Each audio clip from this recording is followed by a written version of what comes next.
The knock on the door didn't sound like wood hitting wood. It sounded like a judge's gavel sentencing a man to death. 3 heavy, deliberate strikes that shook the dust from the ceiling beams of Samuel Vance's farmhouse. Samuel stood in the middle of his kitchen, the air thick with the smell of stale coffee and terror. In his trembling right hand, he held a Colt Navy revolver, half-loaded, though he knew it was as useless as a toy against what waited outside. It was high noon, the Texas sun beaten down on the roof. But the light in the room seemed to dim, swallowed by the shadows pressing against the glass. Through the dusty window pane, Samuel didn't see the rolling hills of his property or his grazing cattle. He saw a sea of paint, red, black, and yellow war paint. He saw eagle feathers fluttering in the stagnant air. He saw steel glinting in the sun. The entire front yard, all the way to the creek, was filled with Apache warriors. They sat on their horses, silent as ghosts, hundreds of them, creating a wall of judgment. And standing right on his porch, blocking out the sun, was a warrior of such renown that grown men in the territory whispered his name in fear. Shadow Wolf. They weren't attacking. They weren't screaming war cries.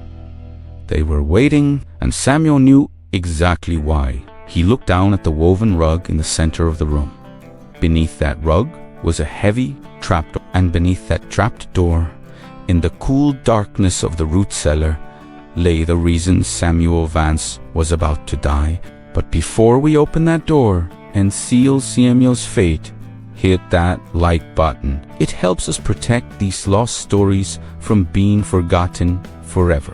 To understand why a God-fearing farmer was hiding the enemy of the state in his basement, we have to go back to the violet twilight of the previous evening. Samuel had been mending fences near the southern creek, hammering posts into the dry earth, when he stumbled over a shape in the tall grass. It wasn't a drunkard or a drifter. It was a young Apache brave, barely 20 years old, curled in a fetal position. He was bleeding out, a dark stain spreading across his buckskins from a jagged hole in his Sidious cavalry bullet. The boy was unconscious, clutching a broken knife in a grip of death. By all rights, Samuel should have walked away. The Apache had raided his neighbor's cattle just last month. The army had issued strict orders: report all hostiles or face hanging for treason. But Samuel looked at the boys, face twisted in pain, sweating.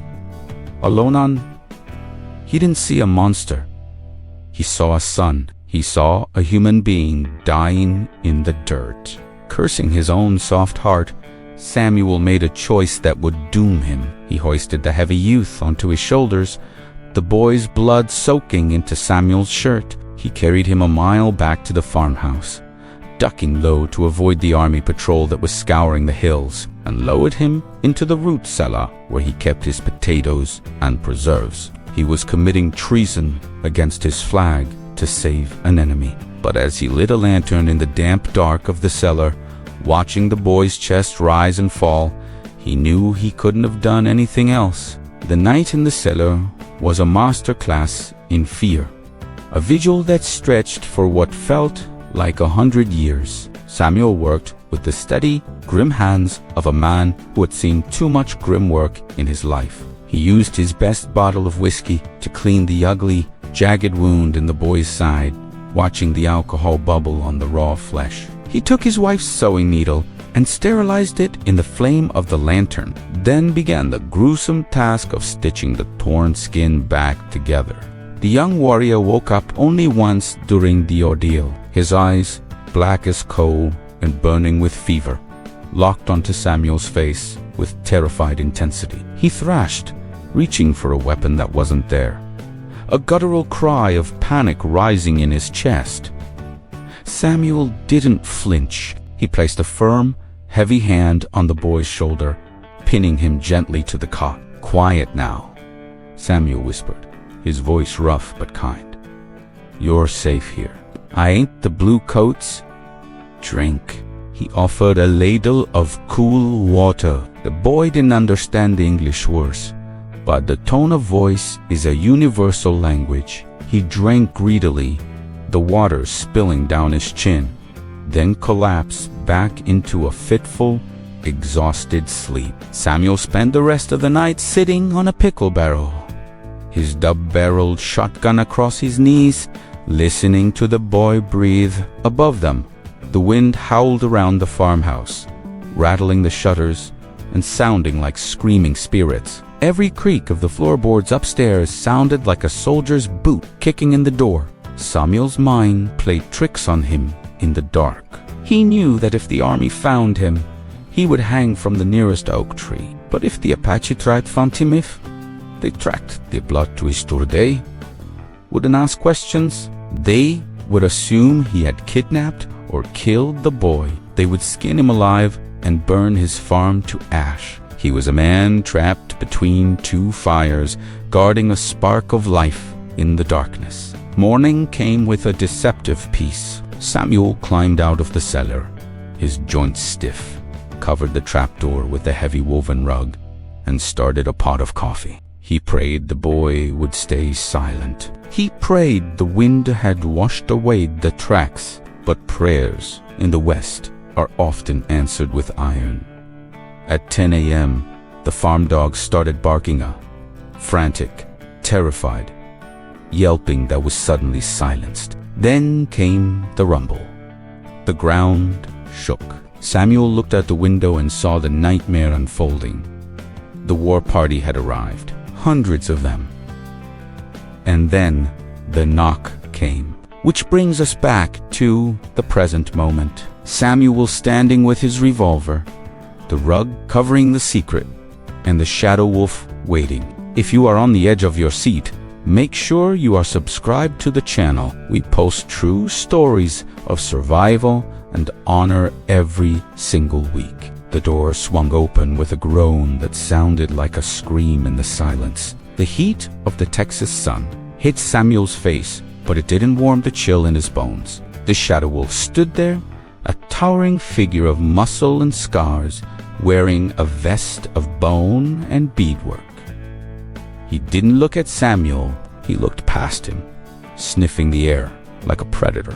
He smelled the dried blood on Samuel's shirt. He smelled the medicinal whiskey. His eyes, sharp and intelligent, lowered to the rug in the center of the room. The silence stretched until it was agonizing.